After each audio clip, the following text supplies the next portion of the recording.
Hi guys, welcome to the channel. Let me just blast my light on. Today I'm going to be playing one of my favourite all-time subscribers, Daniel, and talking a little bit about how to get from 1000 to 1500 where I'm at. So what is the difference between me and Daniel? And I think probably the best thing you can do to try and get from 1000 to 1500 is solve puzzles every day. Make it part of your routine if you can. I know some of you are busy, but you know, after work, after school, try and do like 10 puzzles. I wouldn't say it's so much about, it's just asking, is this going on YouTube? I'm saying, yeah, if that's okay. So yeah, I wouldn't say it's so much about doing 1000 puzzles in one day, just rather consistency. Every day do a few. That's how you learn, guys, with everything, not just chess.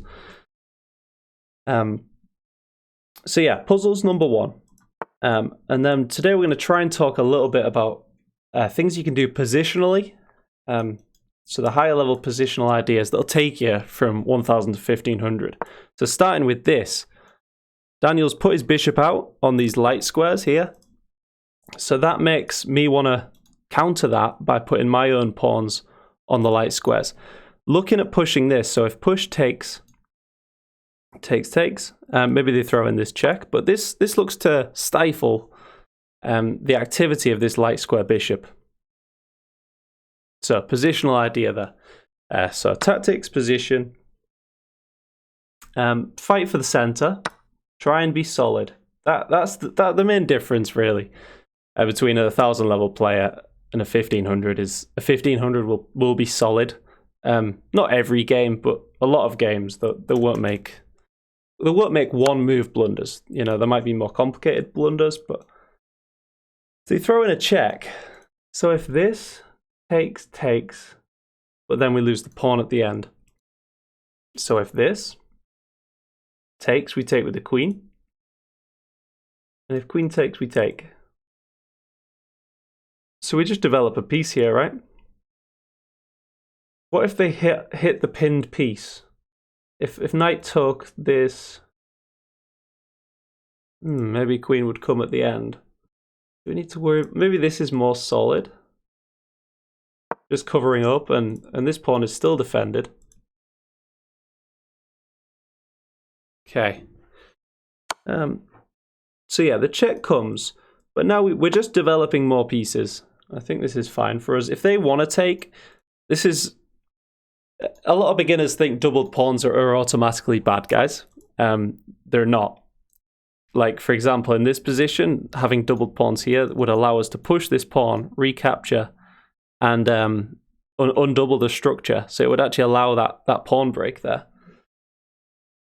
Or it helps certain pawn breaks. So if this, we can encourage the capture, or we can just step out of the pin against this bishop. So they're going to try and come with the rook and add more pressure. But we can always cover up with this bishop move. I'd like to see takes, because this bishop has a little bit of pressure on our position. So yeah, and I'd just say learn a couple of openings, guys. Learn system openings, and that's probably the best thing you can do in terms of like time to improvement ratio sort of thing. So if you learn like the London system for white, you can just play that. I know people meme about it online, say it's a bit boring and stuff. But yeah, so if we take here, they can throw in this, but then we recapture, so we've just nicked a piece. And then if they take here, we take the bishop, right? So I don't think this is sound. They might want to insert this in between, move capture with check, which looks good. But we can recapture like that. So there's a bishop trade, but we nicked the knight at the beginning there. So a little tactical error from Daniel, which could, like I said, could be sharpened up with the old puzzles once a day. Well, that'd be my recommendation anyway. So we're closing things off. We want to get castled. We want to get the knight out now. We're up a piece. So now it's just about converting the position. So yeah, get your pieces out, learn a couple of openings. With black, it's much harder. So like with white, I mentioned you could learn like the London system. But with black, you know, it sort of depends on what white plays. So you could try and play the King's Indian against a lot of white setups, because the King's Indian and modern defense and perk defenses like that are ones you can look into, which are more flat structures. So you can play it against more openings. But I find them tough to play, personally. So we'll just get castled, get out the opening. Yeah, the flat systems where your opponent takes the center, you've got to be careful, because you can. There's less optionality once your opponent's taken the center and has a space advantage. You've actually got less potential moves to play to get you out of trouble. Whereas often when you have a nice connected open position, even if your opponent plays a move which surprises you, you can often get out of trouble because there's a lot of options there. So if we take, that just looks pleasant for us. Maybe we come back and hit this pawn. Pressure here. And then maybe we develop the queen, connect the rooks. Add further pressure to this pawn.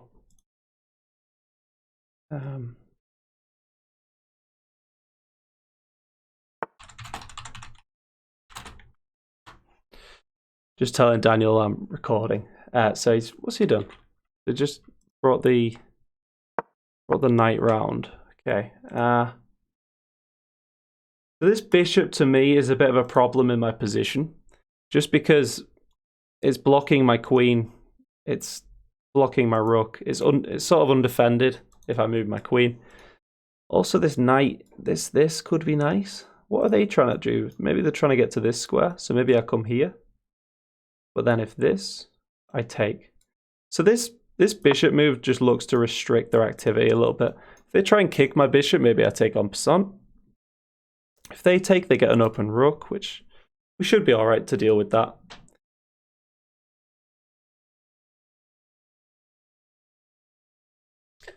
So, yeah, something which 1,000 level players might not see, which 1500s are probably going to see, is like pawn-bishop interactions. So that's a massive part of positional chess generally, is not suppressing your minor pieces. So, like, these light square bishops are complementing our dark square bishop here.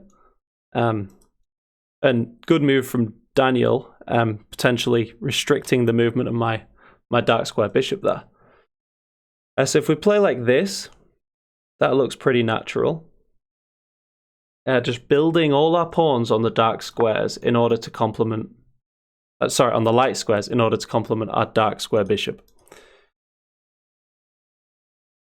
And then what's our plan here? Bring a rook. Bringing a rook opposite the king, up queen, often causes alignment issues where there's tactics. So for example, if rook here, I could then push the pawn, and if pawn takes, obviously I take the queen. So things like that often emerge in those situations.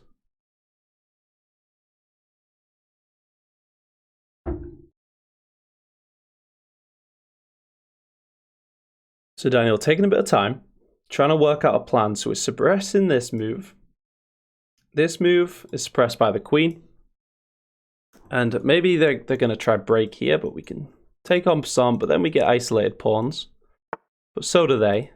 I sense that was coming. So if we just slide back, is this just not a brilliant bishop though? And then we retain a lovely pawn structure. So just to emphasize this point really of keeping the pawns on the light squares, complementing this dark square bishop, that sort of thing. Yeah, let me know, guys. How many puzzles are you doing every day? And is it helping? Is it helping you improve? So when I hit my all-time high in chess, that's when I was doing puzzles every day. I should probably get back to that. So if here takes, we get an exchange of the rooks, and I think that's fine by me. So let's pre-move that capture. Okay, and here. Okay, so that simplifies things. Now maybe we want to go for some sort of attack on this square, but it is pretty well defended right now. So if here it opens up our rook, but then their queen gets in. If here, we're going to win this pawn. And if takes, we get an open rook, and I'm happy. So, yeah, if this, we're definitely going to win the pawn. You know, we'll bring the queen, bring the rook. We should be okay. If they take the pawn, we get an open rook. That should be nice for us. If queen here, trying to target the base of the pawn chain, I guess the pawn's defended as it is, so should be okay. So now here, or this, blockading. Do they do this to try and maybe here? Let's just blockade, target the base of the pawn chain. Now we can just take this. If they want to go here to try and trade off our knight, we can take. And then they have to move the queen off this nice open e-file. So I like what Daniel's doing here, guys. Like going into the middle and end game, like lining up two pieces on the semi-open file behind the pawn. And then trying to make this pawn like a win, you know? And I also like what I've done, blockading the interaction between the battery and the pawn. The queen rook battery there. Daniel resigns. So I hope that was instructive, guys. A little bit about do more puzzles, try and do some puzzles every day. And then think about your piece interactions, like with your dark square bishop and your light square pawns, things like that. The positional chess side of things is a bit harder to learn, but puzzles will help you a lot, getting from 1000 to 1500 and just being a more solid chess player generally. So I hope that helped. If it did, like and subscribe, and I'll see you next time. Cheers.